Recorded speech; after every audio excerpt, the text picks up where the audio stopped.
For 15 years I believed I had built my life out of small, steady certainties. I measured days by lunchboxes packed and piano practice, by the way Ethan smoothed his tie before a long shift and the way the twins argued about whose turn it was to set the table. I believed in routines and receipts and the quiet, patient architecture of marriage. Then one morning a smear of crimson on a white shirt told me everything I'd been refusing to see. My name is Mara Whitaker. I am 42. I was a middle school literature teacher once, the kind who loved commas more than coffee, but when Ethan's fellowship took him across state lines and our first miscarriage hollowed the house, I folded my classroom into our kitchen and became something else, the orchestrator of home, the calendar keeper, the one who negotiated the childcare pickups and the mortgage payments and the PTA bake sales. I taught myself acronyms and tax brackets and how to get a stubborn stain out of the twins' soccer cleats. I was the reliable center of our small domestic universe, the person who kept the lights on while Ethan became a name people used with respect, Dr. Ethan Reed, cardiothoracic surgeon, Beacon General Hospital. It should have been ordinary that morning, the sort of ordinary that is a shield. I was in our walk-in closet, sorting a decade of his shirts into neat piles, whites, light blues, the casual chambrays that never quite ironed right. The closet smelled faintly of cedar and cologne and a rainstorm that had soaked the porch outside. My fingers brushed something tucked behind his shoes, a white dress shirt, folded poorly, the cuff buttoned wrong, the fabric soft with wear. I frowned. Ethan never left a shirt out of place. I unfolded it, more confused than alarmed, and stopped. There, low and imperious on the collar, was a mark of lipstick, blood red, a deliberate slash that made my stomach drop like a stage prop.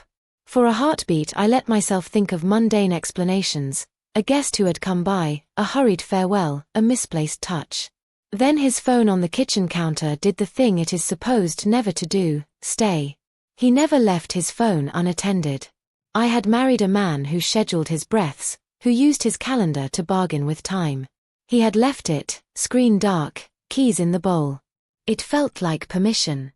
He took a long shower that morning, declared an emergency consult at Beacon that later he would call in true, and I would believe as I always did. I brewed coffee and kissed his cheek and watched him go, his face kind but distracted, and then, after the children were at school and the house had settled into its particular hush, I touched the phone.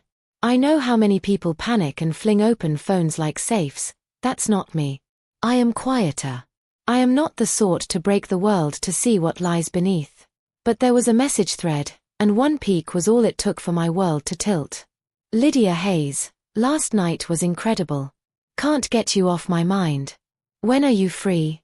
The words were small, precise, and poisonous. Lydia Hayes. Her name felt young in my mouth, clinical and unfamiliar and then inexorably, horrifyingly intimate. I read, and the messages unspooled a life that had been folded away from me. Photos, plans, jokes at my expense, a message about an anniversary surprise that would have had me wrapping a scarf in ignorance. My heart became a small, unsteady thing like a trapped animal. When Ethan came home that night I was waiting in the bedroom where we had once promised each other a lifetime.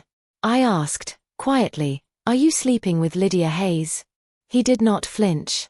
He did not apologize. He answered like someone speaking a fact about the weather, "Yes." He said it as if the confession were an administrative update. He said it as if my existence were a form to be completed and filed. He said it with a smirk that landed like a stone. I remember the absurd, small things more clearly than the large ones. The way his watch clicked as he set it on the nightstand, the practiced roll of his shoulders, the casualness with which he spoke of a life he had been building without me. I remember the word he used as he walked out, divorce. My voice was paper-thin when I asked him why. He shrugged. I had outlived his interest, he said. I should have crumpled. I should have become the shattered wife and made the proper noise. Instead something inside me consolidated, cool and terrible. I folded the shirt back into place as one folds a fragile memory, walked to the kitchen, made coffee, kissed him on the cheek, and watched him leave. Then I vomited into the sink until there was nothing left of the panic but a raw, bright anger. I had given 15 years. I had given a career I loved for mornings with the kids and evenings at hospital-sponsored charity events. I had inserted myself into Ethan's life like a quiet bolt, supportive, present, deferential. I had kept track of our bills, our investments, our tuition savings. I had reconciled statements under the warm lamplight and justified small transfers as contributions to retirement funds and college accounts. I had trusted him with the ledger because trust is a simple way to build a life. Give someone the numbers and they become the proof. Now proof, it turned out, was what I needed. I called Veronica Hale the next morning. I had met her once at a hospital luncheon, sharp cheekbones, sharper tongue, the kind of lawyer who smelled faintly of lemon and strategy. She listened with the soft concentration of someone who knows what to do with other people's ruins. Don't do anything dramatic, she said, crisp and immediate. Let's get organized. Bring me every bank statement, every credit card charge, every file you've ever seen. It sounded like the beginning of a plan, and in it something warm and human opened in me. Plans are antidotes to chaos. I gathered our financial records from the last 5 years, statements piled like a small, private library on my desk, and in them there were names I did not recognize. Aurora Holdings, the ledger said. Small deposits labeled as consulting moving out of our joint account, $6,400 on a Tuesday, $9,750 on a Friday. Little straws of money that had been sipped away, tiny enough to hide in the torrent of legitimate expenses but precise and regular enough to draw a line. Veronica frowned and made notes. She assigned a forensic accountant named Julian Price, a man who smelled of coffee and resolution. Follow the money, Julian said like someone reciting a mantra. People hide what matters in small, predictable increments. 2 weeks into the forensic audit, the numbers outlined a habit. $315,000 siphoned in deliberate tranches to Aurora Holdings over 20 months. Not insignificant. Not a few whispered indulgences. Quiet hush money, Veronica said, eyes steady. Not offshore fantasy, local shell company with smoke and mirrors. The sums were small enough to be dismissed but large enough to be meaningful. But this was not only money. Veronica's assistant, who spoke with the practical frankness of someone whose job is to translate chaos into files, produced a name, Dr. Daniel Mercer. You remember him? Veronica asked. Her blue eyes sharpened. Used to be on staff. Then he left. People talk. Few people actually leave without leaving a trace. I did remember him. Quiet, methodical, a man whose hands had the kind of patience surgeons are taught. He had been a colleague of Ethan's at Beacon years ago, then suddenly he had gone. Ethan had smiled and said professional differences, a classic, elliptical explanation. Daniel Mercer, Veronica said, had started a small practice called Seabrook Clinic an hour outside the city. If anyone knew what went on in the fertility wing, he might. I drove out to meet him with a folder of questions and a kind of brittle hope I did not trust. His office was not glossy. It was modest, a storefront turn-of-the-century place that served lattes during the morning rush. He looked worn when I met him, older than the photos, the kind of exhaustion that accrues inevitably in people who have seen too much at close quarters. When he saw me he exhaled. I knew someone would come, he said. His voice had the soft, surprised quality of someone who had been waiting for a confession for far too long. We sat at a small table. He slid a stack of printouts across the surface like muscle memory. They falsified the records, he said. Ethan Reed and Dr. Marcus Lang, fingerprints on the files, altered paternity entries, lab reports shifted. At first I thought clerical error. Then I found switched specimen labels. The world contracted to the size of the table. I listened like a person hearing a radio from another room. He told me about anomalies in sample logs, about patients who had come in with a legitimate diagnosis only to find the treatments recorded did not match the procedures they had received. He told me about a quiet system where donor vials went missing or labels shifted, where the clinic's success rates were inflated and where, in at least one case, a physician had deliberately substituted samples. He said Ethan's name, he said Marcus Lang's name. He said Beacon's fertility wing had been a lucrative corridor, not simply a medical department but a cash engine. The word that later echoed through every file and testimony was worse than the affair. Ethan, Daniel said, had ensured his own gametes were not being used during my IVF cycles. He had, according to the chain of evidence, switched samples, altered logs, arranged for anonymous donors to be recorded when, in fact, the vials belonged to unknown donors he had selected and to himself he had marked out of the equation. He had engineered our children's parentage without telling me. I felt my mouth fill with a dry, bitter taste. The hospital corridors, the late-night study groups, my blood drawn and labeled, my body had been part of a transaction I did not consent to. 15 years of living with a man who had chosen to reshape the very bloodline of our family because he feared a history that he perceived as a threat, he had made a decision about our children without me. Daniel's file folder was heavy with documentation. There were laboratory prints, chain of custody anomalies, and a note scrawled in someone else's hand, donor sample mislabeling. It was not tyrannical, it was engineering. He had chosen the future he wanted for our children. He had selected genetic safety over truth and, in his calculus, spared them from a risk. But he had stolen my choice. For the first time since I was a woman whose life was long trains of subtracted days, I did not cry in neat, private intervals. I did not let the world see me unravel. I moved with a patient, deliberate precision. Veronica called Diane Fletcher, a lab tech who had worked in the fertility wing under the fluorescent buzz of incubators and centrifuges. Diane was older, a woman who had kept things in meticulous paper files because everything of value in medicine is also paper. She met me in a cramped apartment over a laundromat, and when she slid a battered leather-bound notebook across the counter, I felt the weight of testimony. Inside were the names and dates, the swapped entries, the signatures that had been forged to smooth over discrepancies. There were notes about the clinic's inflated success rates and who benefited financially from certain protocols. Marcus Lang was listed as a significant influencer, his name on proposals, an investor, and an architect of the clinic's public face. But there was also evidence of direct transfers out of Beacon's budget into entities like Aurora Holdings. It was the ledger's chorus, small sums here and there, unassuming until the whole melody changed. I had a choice then. Most would have run to lawyers and issued a loud, private complaint. I ran instead to a positive documentation plan and to blood. Veronica arranged a discreet paternity test. It felt obscene in a way that was almost comic. This woman who had given my body to hope now had to prove biologically what my heart had already conceded. We collected DNA from Emma's hairbrush, from Lucas's toothbrush, sealed them in the sterile plastic bags that the lab technician handed to me like sacred things. I watched as my life shrank to a handful of samples. 2 weeks later, the lab emailed the results, probability of paternity 0%. No statistical wiggle room. Ethan was not the biological father of our children. Seeing those words in black and white destroyed the last of the life I thought I had been living. But destruction was a strange, clarifying medicine. It left bones. It left me with an understanding of how to wield evidence. It left me with the capacity to hurt someone the way I had been hurt. Ethan thought he had already won. He thought he had made the decisive move by announcing divorce, by sliding a business card across the nightstand with the name of a lawyer printed in block capitals. He thought he had made the universe small enough for his own convenience.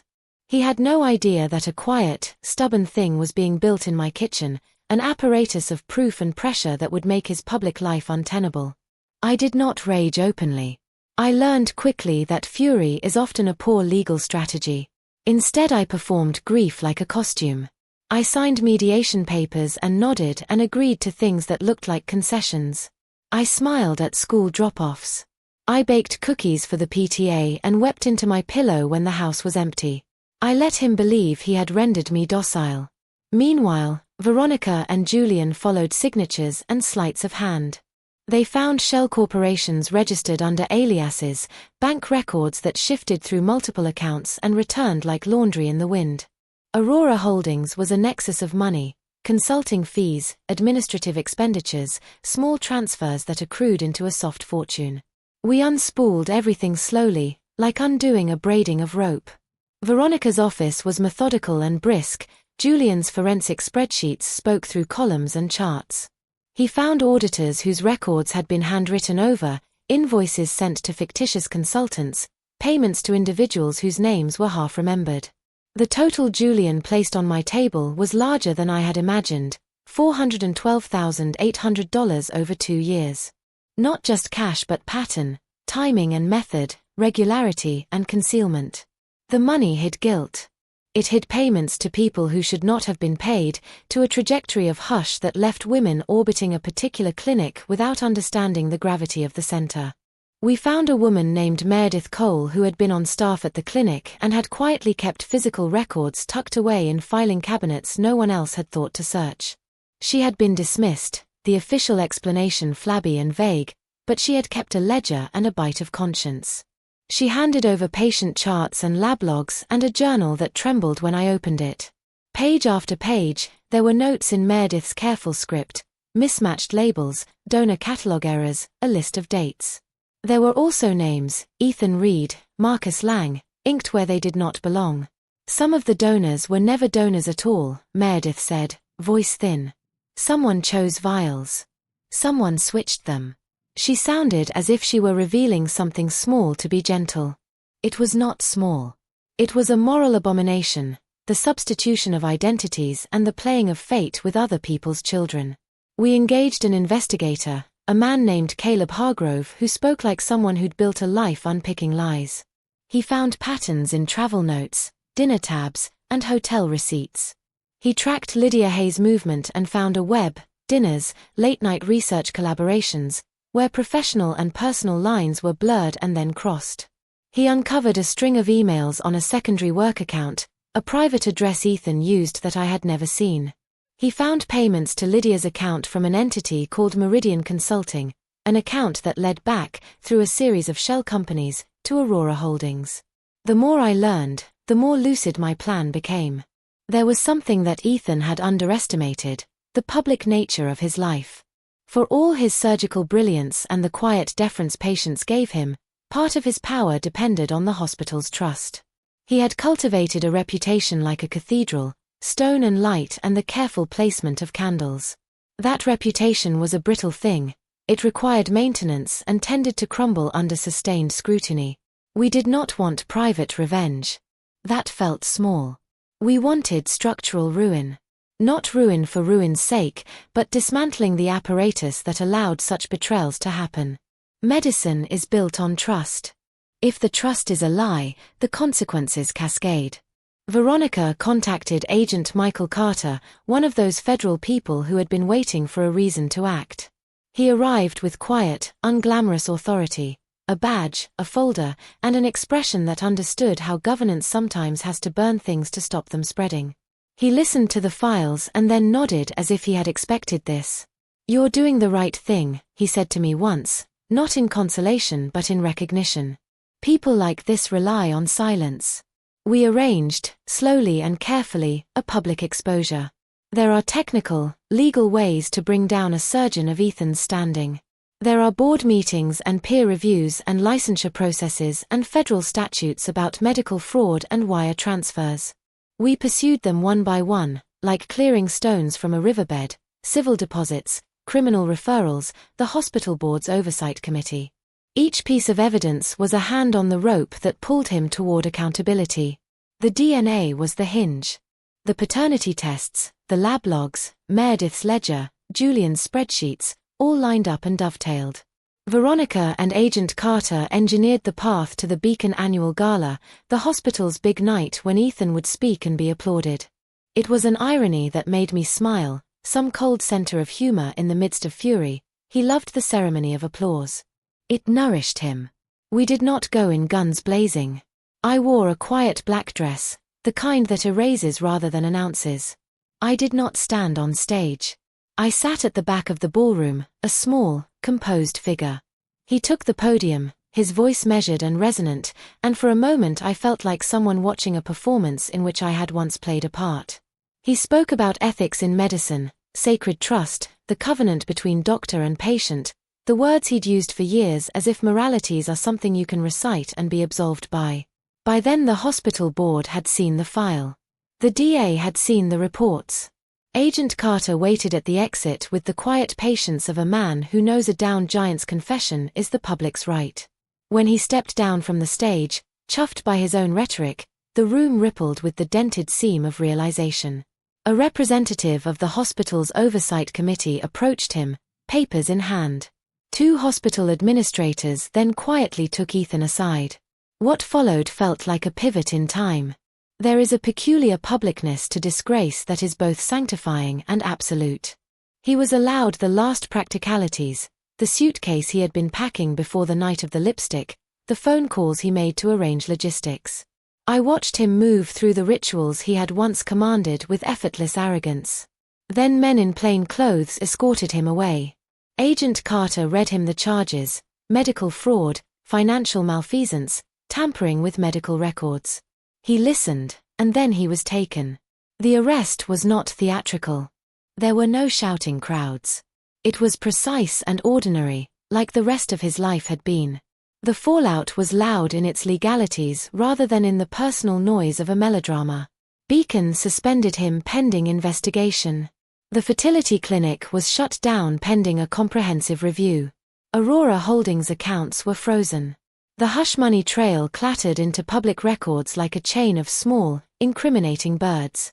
What I did not expect was how the public would unfold itself.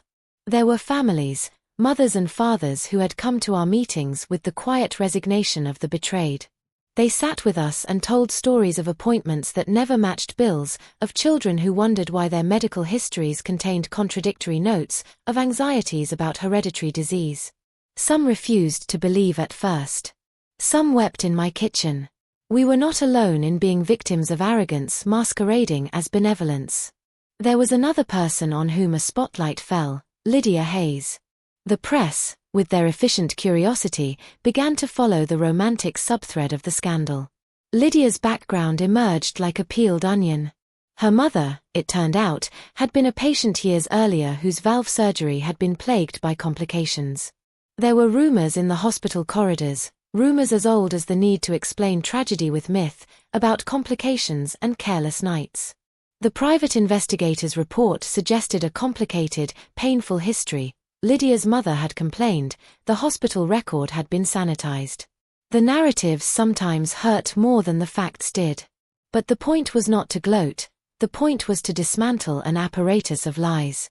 At the end of a long, furious season of depositions, hearings, and careful legal maneuvers, Ethan faced charges.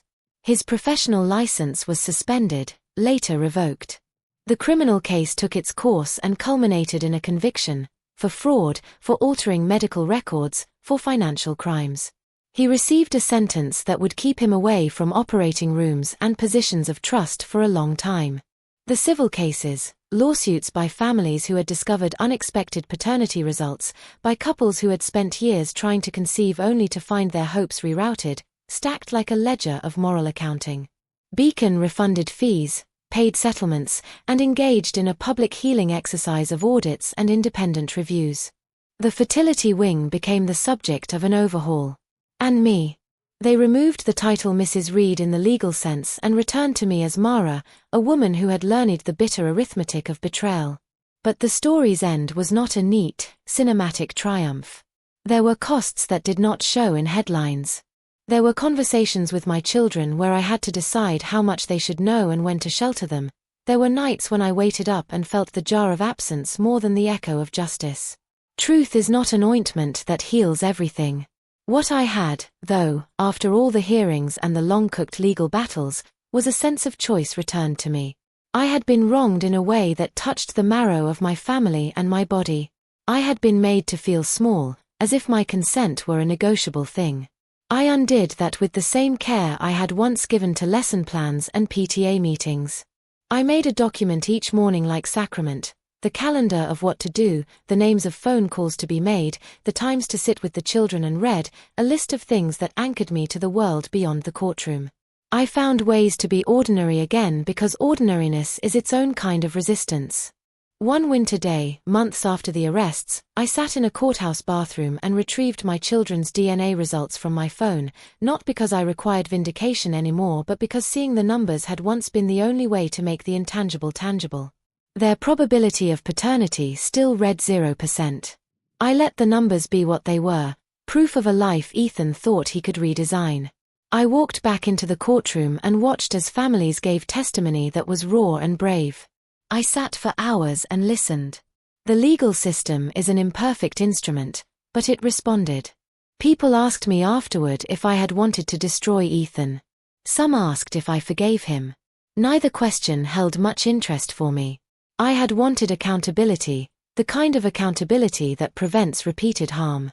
I had wanted to ensure that other wives did not wake in closets to red lipstick on collars. If something like justice can be cold, I will accept the chill. There were days when friends asked me why I equated love with trust and why I had given up a career so easily. I could answer that I had loved the life we were building, that I had believed in the mutuality of marriage. But the truth was more prosaic. Choices are often made by the person who values them. Sacrifices feel easier when they're shared. When they are not shared, the sacrifices calcify into silence. I wrote a memoir in the year after the trial. I did not intend to. Words seeped out of me in paragraphs like the leaks of a broken pipe. I wrote about the receipts and the lipstick and the strange arithmetic of grief. I wrote because when something like this happens you become a translator of your own life, someone who must find a language that converts betrayal into a map that other people can read. The book was not an instrument of vengeance. It was a ledger of sorts, a record of how a woman learned to recognize where power accumulates and how to make the holders of unearned power accountable. We moved houses the following spring, not far, just far enough to break the path of habit. I had to relearn the route to school and to make new friends at the grocery store who did not know my history. The children, mercifully, absorbed life in the elastic way children do. They brawled over breakfast, forgot homework, learned about new teachers. The twins grew taller. Emma's piano playing improved. Lucas refused to wear the jacket I bought him because he said it made him look too old. A life rebuilt itself in ways small and tender. People sometimes imagine revenge as dramatic, a public spectacle of gory, satisfying catharsis. In truth, it was glacial. Patience, paperwork, patience again. The real victory was the small things. A morning when I could breathe through the whole day without thinking of Ethan's smirk, a week I could spend in the garden without replaying conversations, a night my daughter asked me to read a story and fell asleep with her hand in mine, and it felt, finally, like a choice I had made. I do not pretend it was clean. The last of the legal claims lingered. There were appeals and countersuits and the grinding, bureaucratic endgames that faze even the most prepared. Ethan ranted sometimes in the papers, blaming the system, blaming those who had come forward. He sought doctors to testify and assembled defenders who argued about reasonable doubt and the hazards of high-stakes medicine. But the arc of public accountability held, because the evidence was patient and precise and because people who had been harmed found each other and spoke. In the years since, I teach again, part-time at first, then more. Maybe it was the old comfort of syntax and metaphor calling me back, or the funny human need to return to what once made you brighter. I teach kids who like to argue about commas and characters and who ask the bravest questions about life. I teach them about narrative arcs and how a story can turn on a single detail. I remember the lipstick stain and I tell them, sometimes, that small things are often the hinge that opens a life. Not in a moralizing way, but as an honesty about causality, how one unexpected thing can reveal a whole architecture of intent. Sometimes at parent-teacher conferences someone will say Ethan's name in passing, as if it is a historical footnote. I listen. I do not respond with vitriol. I do not need to. I have something else, a life not built on a man's measured choices but on a woman's reclaimed capacity to decide. When the twins are older they will not carry his name the way a brand carries a legacy. They will have DNA and stories and the knowledge that their mother fought in the length of a legal year to be more than a footnote. They will understand, in an adult way, that control over one's body and one's children is a right, not a courtesy. That is a strange, powerful inheritance, heavier than money and truer than the hollow pride of a white coat. Once, a friend asked me if I regretted not saving my marriage. I looked at her and thought about the cold calculation Ethan had made, about fearing a genetic condition and erasing his risk by erasing my truth. I thought about the quiet theft of years of my life. I don't regret fighting for truth, I told her. A marriage built on deceit is not a marriage. It is a cover for a man's fear. If there is a final thing I have learned from this, it is that marriages are negotiated in daylight and in documents and in the quiet algebra of shared responsibility. If you grant another person control over the ledger, demand transparency. Keep your name on the account. Do not allow the small transactions to disappear into a company with a pretty name. Love is not an account you empty into someone else's bank, it is a mutual fund that requires oversight. Sometimes, late at night, when the house is a soft constellation of sleeping bodies, I still think about the beginning of the whole thing, the red lipstick, the flourish of a life uncovered in a shirt collar. It is ridiculous to think such a tiny thing could have precipitated the collapse. But tiny intrusions are what reveal mountains. A smear of color on fabric, a dormant phone, a missed habit, these are the small, observant moments that show you the real architecture of another person. They are not dramatic, but they are sharp. I keep a small list now, bound in a cheap notebook: appointments, deadlines, names to call, little notices to remind myself that the life I saved was from the inside. I buy my own plane tickets. I sign permission slips and bank forms. I teach grammar again and stand before a group of teenagers and teach them about punctuation as if it is a moral practice. I have found some peace. That will have to do. Once in a while, on a bright afternoon, I drive by Beacon General and feel a wash of something like pity and a small, steady satisfaction. The hospital cabbies know me, their nods are brief and professional. The fertility wing is on lockdown, windows shuttered while regulators work. The last I heard, certain administrators had resigned. There was an overhaul. Protocols were rewritten. Lives, once destabilized by the whims of a man who thought himself above consequence, were recentered. That is not justice in the grand moral sense, it is accountability nudged into practice. At the end of the day, the most intimate things are not the things you keep for yourself. They are the things you do to restore the choice of others, to ensure that a mother can know whether a child's blood is her own, that a patient can rely on documents to mean what they say. If the world rolls on, it is not because vengeance was exacted but because a woman taught herself to read the ledger, and then made sure others could read it too.